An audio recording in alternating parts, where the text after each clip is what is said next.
मधुर वचन है औषधि, कटु वचन है तीर। मधुर वचन है औषधि, कटु वचन है तीर। श्रवण द्वार हो संचरे सारे सकल शरीर। नमस्कार दोस्तों,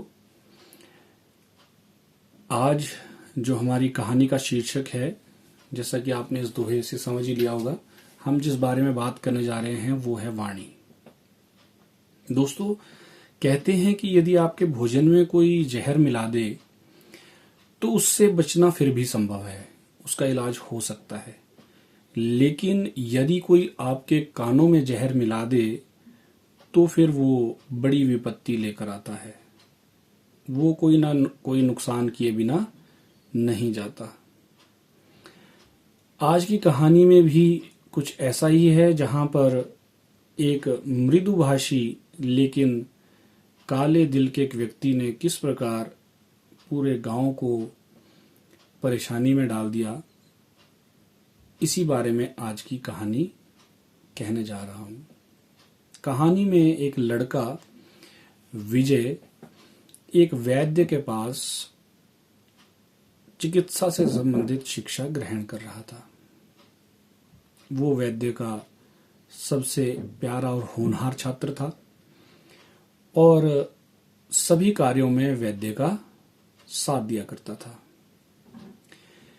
वैद्य जो था वो अपने काम में इतना माहिर था कि देश विदेश से लोग उसके पास अपनी चिकित्सा के लिए आया करते थे।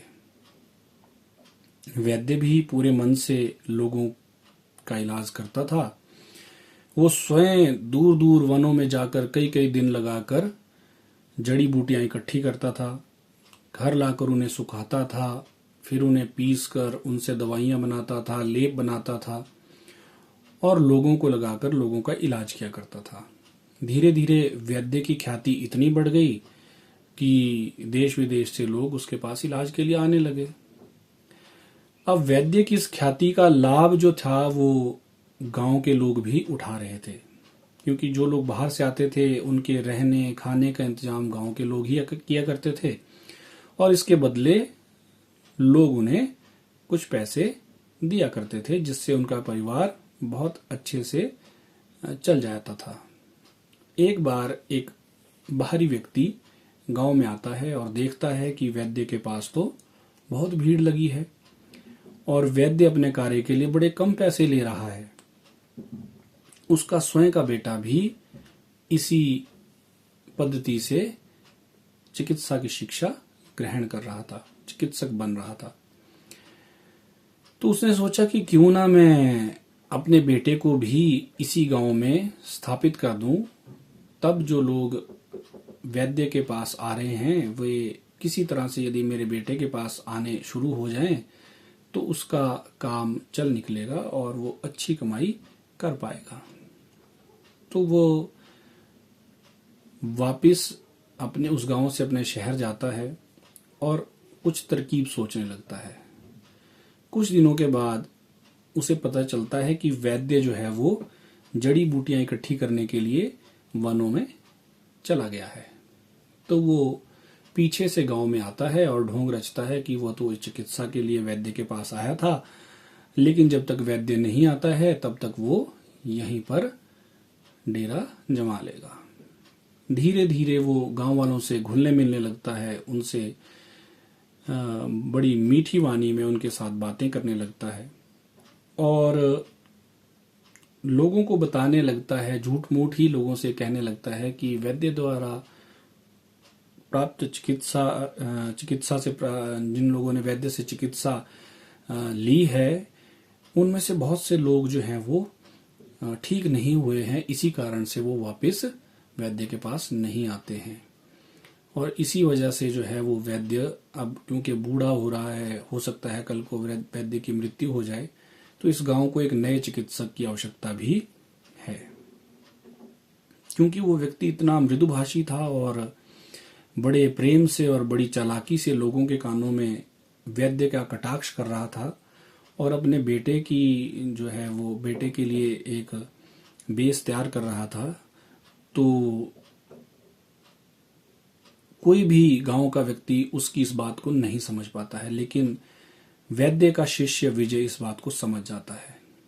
वो वैद्य को वापस बुलाने के लिए एक अन्य शिष्य को जंगल में भेजता है कि इस प्रकार से एक व्यक्ति गांव में आया हुआ है और वो आपका कटाक्ष कर रहा है और वो लोगों को बता रहा है कि आप चिकित्सा में अब इतने माहिर नहीं रहे, इसीलिए लोग जो आपसे चिकित्सा प्राप्त करके जाते हैं वो वापस आपके पास इस गांव में नहीं आते। हालांकि वो व्यक्ति ठीक हो जाते थे इसलिए वो नहीं आते थे, लेकिन उसने ये बात लोगों के मन में बिठा दी कि वो लोग ठीक नहीं हुए, इसीलिए वो दोबारा वापस नहीं आए।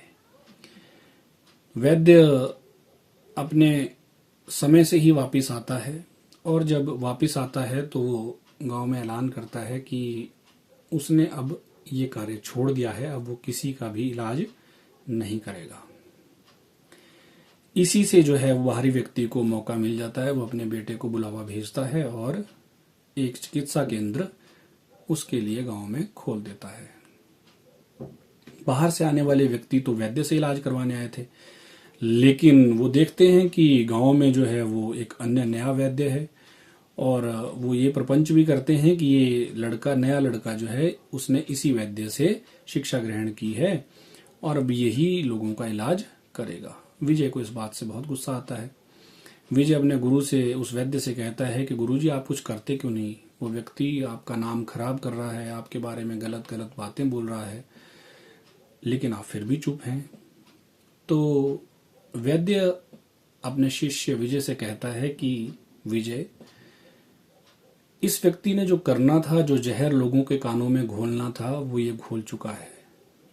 अब मेरे कुछ कहने भर से लोग मुझ पर विश्वास नहीं करेंगे, उल्टा वो यही समझेंगे कि मैं अपने फायदे के लिए उनसे उलझ रहा हूं और वो मेरे और विरोधी बन जाएंगे।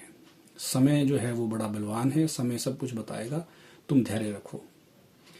धीरे धीरे जो लोग उस नए लड़के से इलाज करके उस गांव से जाते हैं, उन्हें पता चलता है कि उस लड़के के इलाज में उतना दम नहीं है, ना ही उसे औषधियों का इतना ज्ञान है और वो फीस भी वैद्य से कहीं ज्यादा लोगों से ले रहा है। तो लोगों का आना उस गांव में धीरे धीरे कम होना शुरू हो जाता है और इसका सीधा असर गांव वालों की आमदनी पर भी पड़ता है, क्योंकि जो लोग वहां आकर ठहरते थे, वहां आते रहते थे, खाते पीते थे, उसी से ही गांव वालों की आमदनी भी होती थी। लेकिन जब लोगों का आना कम हुआ तो गांव वालों की आमदनी भी घटने लगी।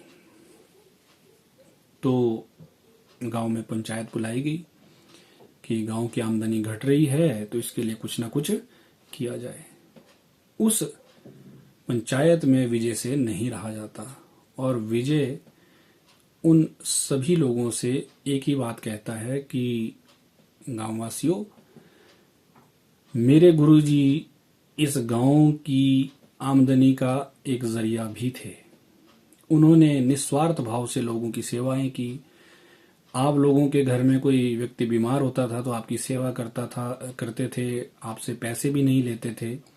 इसके बावजूद भी आपने एक बाहरी व्यक्ति पे, चूंकि वो इतना मृदुभाषी था और उसने आपके कानों में इतनी मिठास के साथ जहर घोला कि आप अपने ही गांव के वैद्य के खिलाफ हो गए और आप लोगों ने अपने ही पैर पे कुल्हाड़ी मार ली।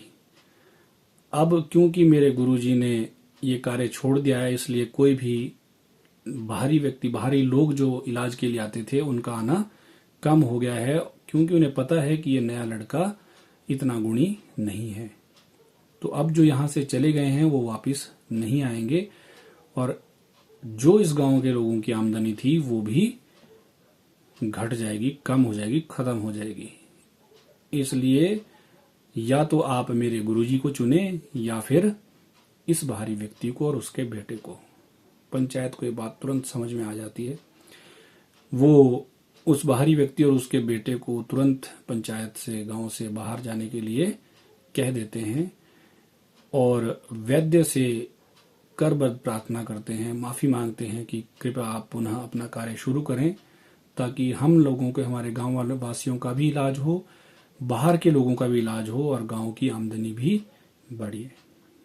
वैद्य जो है वो उनकी इस याचना से को मान लेते हैं क्योंकि बड़प्पन उनके अंदर था। बड़प्पन यही दिखाता है कि व्यक्ति जो है वो दूसरों की सेवा, दूसरों के फायदे के लिए जो है वो सदैव तत्पर रहे। वैद्य काम करना शुरू करते हैं और वापस से लोग जो हैं वो बाहर से पुनः इलाज करवाने के लिए गांव में आने लगते हैं और गांव वालों की आमदनी फिर से बढ़ जाती है। तो दोस्तों, आपने देखा किस प्रकार से एक मीठा बोलने वाला व्यक्ति यदि किसी के कान में जहर घोल दे तो वो विष के समान है। कुछ गलत बोली गई बातें जो होती हैं वो विष के समान होती हैं, क्योंकि और कुछ हो ना हो लेकिन वो बातें किसी ना किसी का नुकसान अवश्य करके जाती है। जैसे यहाँ गांव वालों ने स्वयं अपना ही नुकसान कर लिया था, लेकिन समय रहते वो सचेत हो गए और उन्होंने जो है उस नुकसान से स्वयं को बचा लिया। लेकिन कभी कभी ये नुकसान हम लोगों के जीवन में होता है। लोग हमारे अपनों के बारे में हम लोगों से गलत फलत बोलते हैं और हम वही धारणा अपने लोगों के प्रति मन में बिठा लेते हैं, बैर पाल लेते हैं और अंततः जो है वो उस रिश्ते के लिए अच्छी बात नहीं होती। इसलिए मीठा तो अवश्य बोलना चाहिए, मैं ये नहीं कहता कि मीठा ना बोलें, लेकिन जो व्यक्ति सामने से बोल रहा है केवल उसकी वाणी पर, उसके शब्दों पर विश्वास न करें, उसकी भावनाओं पर, उसके इंटेंशंस पर भी ध्यान देना जरूरी होता है। आज के लिए इतना ही। आज की कहानी आपको अच्छी लगी हो तो शेयर करें दोस्तों के साथ, लाइक करें, कमेंट करें। मुझे भी थोड़ा सा इस बात से प्रेरणा मिलेगी। धन्यवाद।